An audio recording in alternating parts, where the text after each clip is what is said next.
लग सकती है। नई नियमावली पर मुहर लगने की संभावना है। आज दोपहर 2 बजे कैबिनेट की बैठक होगी। 7वें चरण के शिक्षक बहाली शुरू हो सकती है। बड़ी खबर निकल करके सामने आ रही है। सभी विभागों ने नियमावली पर सहमति दे दी है। नई नियमावली से 3 लाख पद भरे जाएंगे। लंबे समय से यह मांग की जा रही है। रजनीश हमारे साथ जुड़े हुए। रजनीश, 7वें चरण की शिक्षक बहाली पर जो मुहर लगने की संभावना है वो लगातार बढ़ती जा रही है।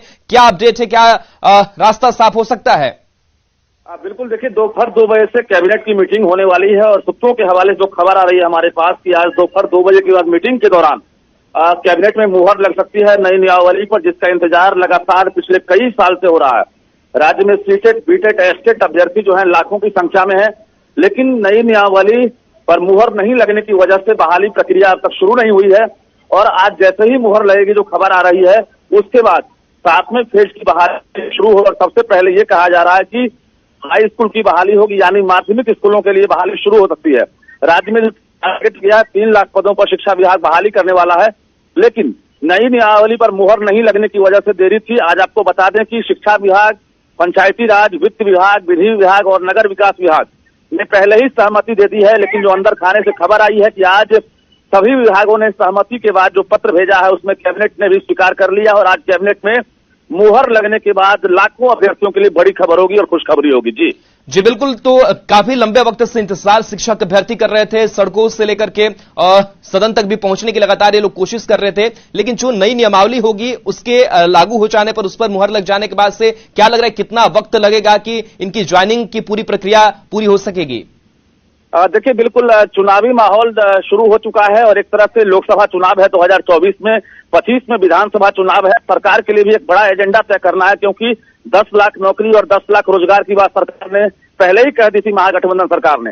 ऐसे में अब जो पूरी प्रक्रिया शुरू होगी, तो लोकसभा चुनाव से पहले कहा जा रहा है कि विज्ञापन निकलने के बाद हाई स्कूल यानी माध्यमिक की बहाली पूरी कर ली जाएगी। उसके बाद विधानसभा से पहले ये टारगेट रखा गया है कि जो प्रारंभिक स्कूल के शिक्षक बहाली प्रक्रिया है उसको भी हम पूरी कर लें। तो कुल मिलाकर इस तरह से चुनाव को देखते हुए भी जो सरकार जो है एक्शन में आई है। और आज बैठक के बाद मुहर लगने पर जैसे ही सहमति बनेगी, उसके बाद जो है लाखों की संख्या में जो अभ्यर्थी हैं उनका इंतजार खत्म होगा और स्कूलों में खाली पद भी भरे जा सकेंगे। जी, नई नियमावली को लेकर के लगातार शिक्षक अभ्यर्थी अपनी मांग जो है वो उठा रहे थे। इस नई नियमावली के जरिए कितना आसान होगा उनकी ज्वाइनिंग, या फिर जो पूरी जो भर्ती प्रक्रिया है वो कितनी आसान होगी और इसका फायदा अभ्यर्थियों तक पहुंचेगा?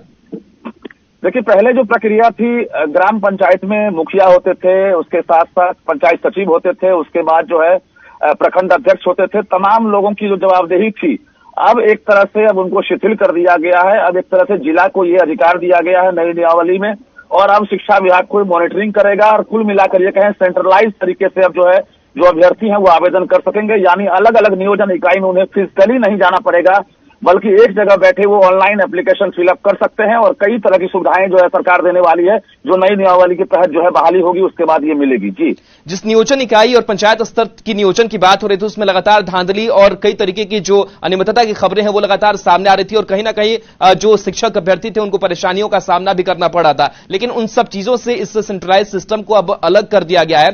तो क्या लग रहा है कि अब कितनी जो यह पूरी प्रक्रिया है वो अब अलग हो चुकी है?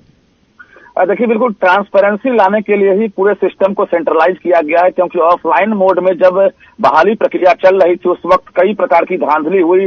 सर्टिफिकेट वेरिफिकेशन से लेकर जो अपने अपने कैंडिडेट को नियुक्त करने का जो मामला आया था, तो कुल मिलाकर इन सब चीज से छुटकारा मिल जाएगा। जो अभ्यर्थी मेरिट वाले होंगे, जो मेरिट लिस्ट में आ जाएंगे, उनको अब कुल मिलाकर मौका मिलेगा। और निश्चित रूप से सीटेट, बीटेट, एस्टेट जो अभ्यर्थी हैं जो सड़कों पर आंदोलन कर रहे थे, विधानसभा घेराव कर रहे थे, अब उनके लिए आज बड़ी खबर मिल सकती है, क्योंकि आज मुहर लगेगी। उसके बाद जो है 7वें फेज का विज्ञापन जारी होगा और वो गुरुजी बन सकेंगे। जी चलिए, बिल्कुल। तो इंतजार जो है अब शिक्षक अभ्यर्थियों का खत्म होने जा रहा है, क्योंकि अब 7वें चरण के शिक्षक बहाली जल्द शुरू हो सकती है। बहुत बहुत शुक्रिया रजनीश तमाम जानकारी के लिए। तो सभी विभागों ने इस नई नियमावली पर सहमति दे दी है। नई नियमावली से 3 लाख पद भरे जाएंगे और लगातार शिक्षक अभ्यर्थियों का लंबे समय से इंतजार चल रहा था। और जो नई नियमावली होगी, इसकी जो भर्ती प्रक्रिया है वो भी अलग होगी। पंचायत स्तर से अब इसे हटा करके सेंट्रलाइज्ड सिस्टम बनाया गया है, क्योंकि लगातार शिक्षक अभ्यर्थियों की परेशानी ये हो रही थी कि जो ज्वाइनिंग हो रही है उसमें कहीं ना कहीं जो मुखिया है और पंचायत स्तर के जो